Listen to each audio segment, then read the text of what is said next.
Hello అందరికీ welcome back to my channel dots girl విని. ఈరోజు వచ్చేసి మేమందరం కూడా గుత్తికొండ బిల్లంకి అయితే వెళ్తున్నాము. అది ఎక్కడుందంటే పిడుగురాల మండలంలో, అంటే పల్నాడు డిస్టిక్ కింద వస్తుంది. సో గుత్తికొండ అనే విలేజ్ అనమాట. సో అక్కడ దగ్గరలో బిల్లం, గుత్తికొండ బిల్లం అని ఉంటుంది. సో అక్కడికైతే మేము వెళ్తున్నాము. ఇది గుత్తికొండ బిల్లం అని ఎందుకన్నారంటే, గుత్తికొండ అనేది పక్కన ఉన్న ఊరు, అండ్ బిల్లం వచ్చేసి కేవ్స్ అంటే గృహలు. సో దానికి సంబంధించి దీన్ని గుత్తికొండ బిల్లం అని అయితే పిలిచారు. సో అక్కడికైతే మేము అందరం వెళ్తున్నాము. ఇది వచ్చేసి మనము మాచర్ల రూట్ గుండా మనము నాగార్జున సాగర్ వెళ్తాం కదా, అక్కడ కెనాల్స్ అనేవి మధ్యలో కనిపిస్తూ ఉంటాయి. అక్కడి నుంచి దాని లెఫ్ట్లోనే కెనాల్ పక్కకుండా మనం వెళ్తున్నట్లయితే గుత్తికొండకు వెళ్ళడానికి దారి అనమాట. సో మేమందరం కలిసి మా ఫ్యామిలీ మొత్తం ఒక 3 కార్స్లో అయితే వెళ్ళాము. ఈవినింగ్ టైం అనమాట, ఆల్మోస్ట్ 4:30 అయిపోయింది. ఆ టైంలో వాతావరణం కూడా చాలా చక్కగా అనుకూలంగా ఉంది. ఈ దారి వచ్చేసి ఒక పక్క నుంచి కెనాల్ వెళ్తూ ఉంటుంది, ఇంకొక పక్క నుంచి చుట్టూ పొలాలు, పచ్చని పొలాలు ఉన్నాయి. సో కెనాల్ మీదుగా వచ్చే చల్లగాలి వాటన్నిటిని మేము ఆస్వాదిస్తూ చక్కగా ఓపెన్ టాప్లో వెళ్తూ ఉన్నాం అనమాట. 3 కార్స్ ఉన్నాయి మావి, 3 కార్స్ వేసుకొని వెళ్తూ ఉన్నాము. సో ఇది నర్సరావుపేట నుంచి ఒక 30 to 40 కిలోమీటర్స్లో వస్తుంది. పిడుగురాళ్ళకి దగ్గరే, మాచర్లకి దగ్గరే. సో వెళ్ళాలి అనుకునే వాళ్ళు ఖచ్చితంగా వెళ్ళొచ్చు.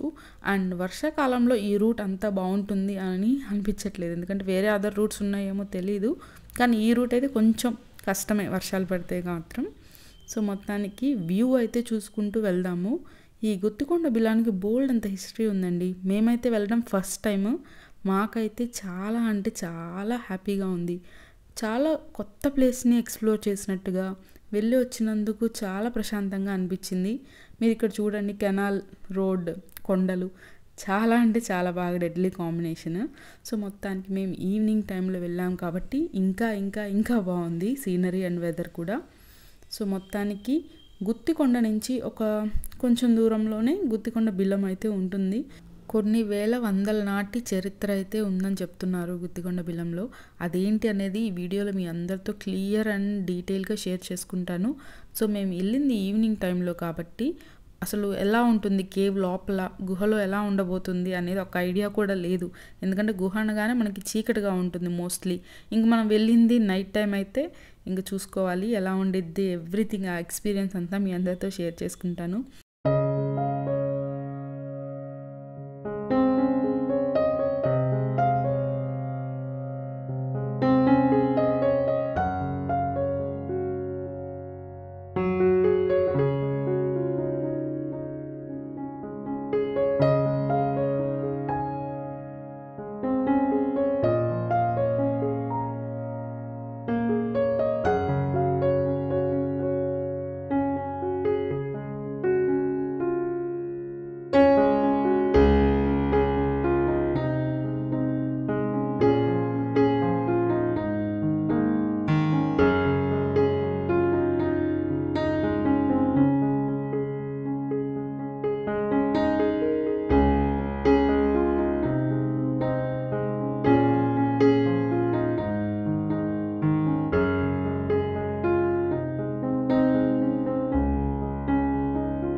ఇలా మా జర్నీని ఎంజాయ్ చేసుకుంటూ మొత్తానికి టెంపుల్ దగ్గరకైతే రీచ్ అయిపోయాము.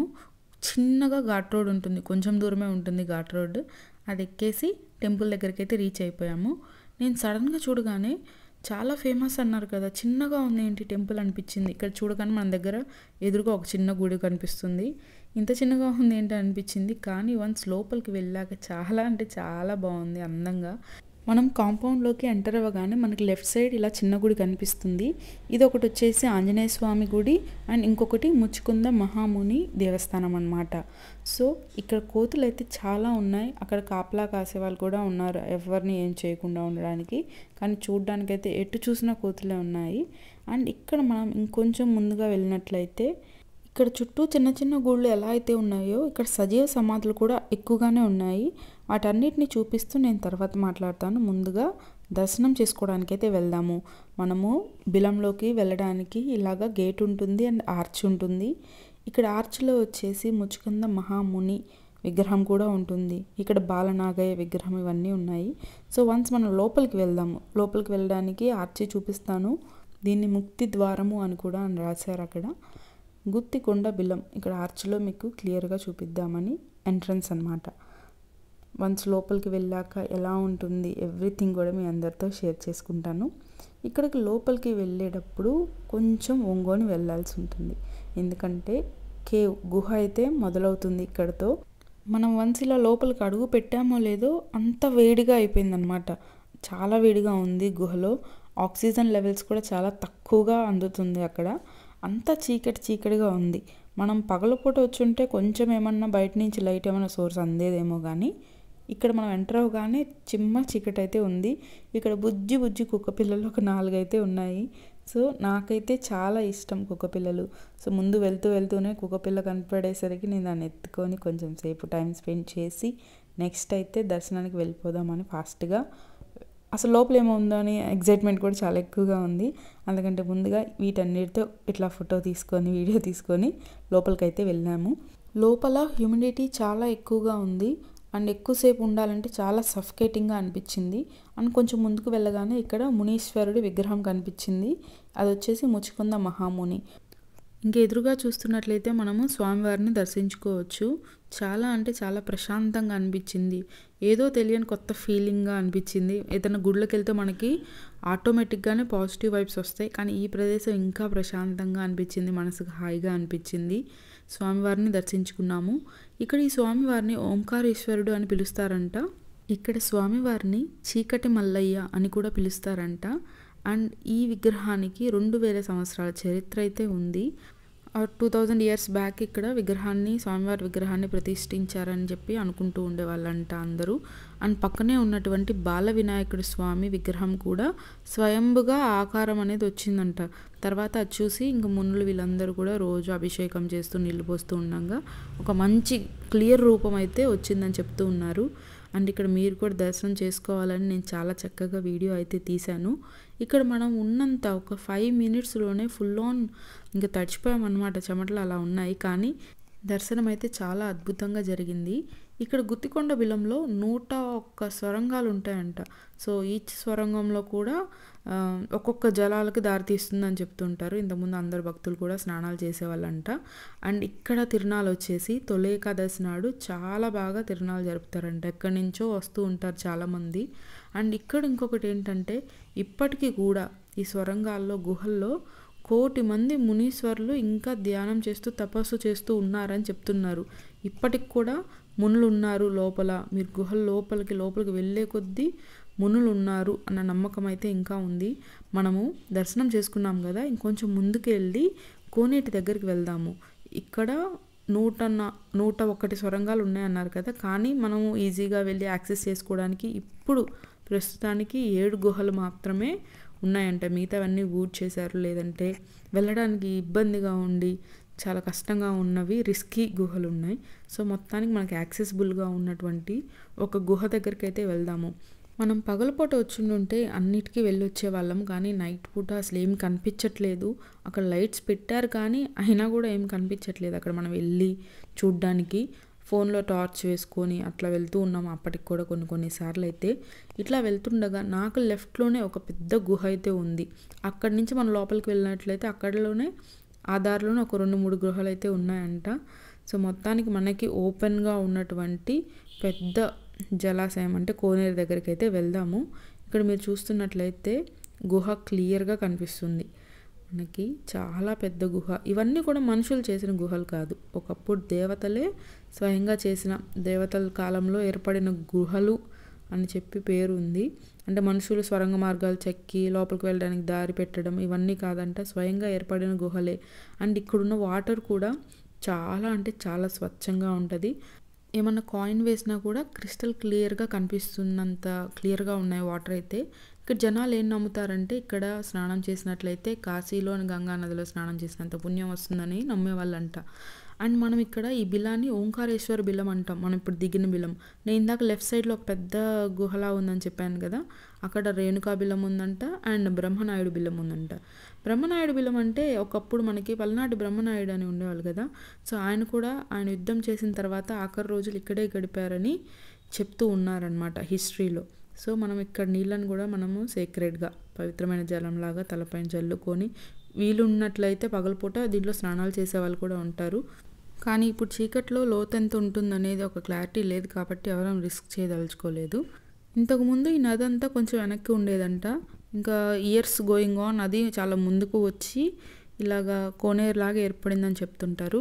అండ్ ఈ బిలం నుంచి వేరే ప్లేసెస్ లైక్ శ్రీశైలం, కాశీ, అహోబిలం, తిరుమల ఇలా డిఫరెంట్ ప్లేసెస్కి మార్గం ఉందని అయితే నమ్ముతూ ఉంటారంట, నమ్మకం అయితే ఉంది. దీనికి కూడా ఒక స్టోరీ అయితే ఉంది. అక్కడ మాకు బయట ఉన్న ఒక వ్యక్తి చెప్పిన విషయం ఏంటంటే ఒకప్పుడు అంట ఒక ఆయన ఇక్కడ నుంచి నీళ్లు కాశీకి వెళ్తున్నాయా లేదా కాశీ దగ్గర నుంచి నీళ్ళు ఇక్కడికి వస్తున్నాయా అని కనుక్కోవడం కోసం ఇక్కడ ఒక కర్రకి తాయెత్తులు కట్టి దానికి ఒక గుడ్డ కట్టి వదిలేశారంట ఇక్కడ ఈ నదిలో. అండ్ ఆయన కాశీకి అయితే వెళ్ళారు. ఆయన అక్కడికి వెళ్ళే సమయానికి వేరే ఒక ముని ఆ కర్ర పట్టుకొని నడుస్తుండడం ఆయన గమనించి ఈ కర్ర నాది అని అంటే ఆయనేమో లేదు అది నాది అంటాడంట. సో అప్పుడు ఒకసారి ఆ కట్టి ఉన్న గుడ్డని ఉప్పదీసి చూడండి అని చూడంగా అక్కడ ఆయన కట్టిన తాయెత్తులు ఉన్నాయి. సో అక్కడ ఆయన అర్థం చేసుకున్నది ఏంటంటే ఇక్కడ నీళ్ళే కాశీకి వెళ్తున్నాయి అని చెప్పి నమ్మకం అంట. అదొక స్టోరీ, అది అక్కడ ఉన్నతను చెప్పారు. పూర్వకాలంలో ఈ గుత్తికొండ బిలాన్ని నాగాద్రి బిలం అని కూడా పిలిచేవాళ్ళంట. సో కాలక్రమేణా ఇప్పుడైతే గుత్తికొండ బిలంగా పిలువబడుతుంది. సో మనము ఏ దారి గుండా అయితే వెళ్ళామో అదే దారి గుండా బయటకైతే వచ్చేసాము. అండ్ ఇంకా బయట ఇంత వెళ్తుంది కానీ మనకు లోపల చూడండి చీకటి అయితే ఉంది, అన్నీ సరిగా కనిపించలేదు కాబట్టి కొన్ని మాత్రమే దర్శనం చేసుకొని వచ్చాము. ఇంకా బయటికి వచ్చాక మనం ఎంటర్ అయ్యే ముఖద్వారం దగ్గర బాలమల్లేశ్వర స్వామి దేవాలయము, రాజరాజేశ్వరి అమ్మవారి దేవాలయము, వినాయక స్వామి దేవాలయము, ఆంజనేయ స్వామి దేవాలయము, ముచ్చుకుంద ముని దేవాలయం కూడా మనకి కనిపిస్తూ ఉంటాయి. బయట అక్కడ ఒక వ్యక్తి ఉన్నారు, అతను కొన్ని మేము విషయాలు అడిగాము, అవేంటో చూడండి.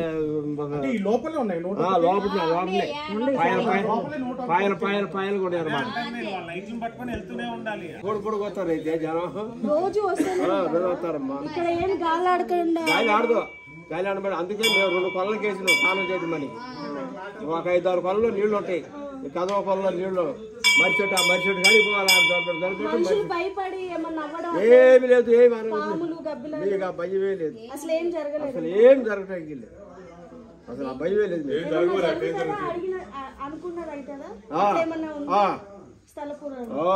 ఏది కోరుకుంటుంది అయితేనే ఇది అంతగా అదిగో అదిగో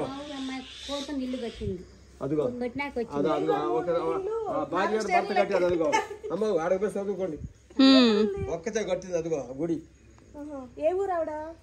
హైదరాబాద్ పొల్లాపేరం అంటారేమో, పొల్లాపేరం. ఇందాక మనం చూసాం కదా కోలాపేరమాంబ అని, ఆమె ఒక అవధూత అంట. సో ఇంతకుముందు మునులకి ఈమె సేవ చేసుకోవడానికి ఉంది ఇక్కడ. సో ఆవిడ జీవ సమాధి ఇప్పుడు మీకు చూపిస్తున్నాను. సో ఇక్కడ మీరు చూస్తున్న ఫోటో వచ్చేసి ఆవిడదే.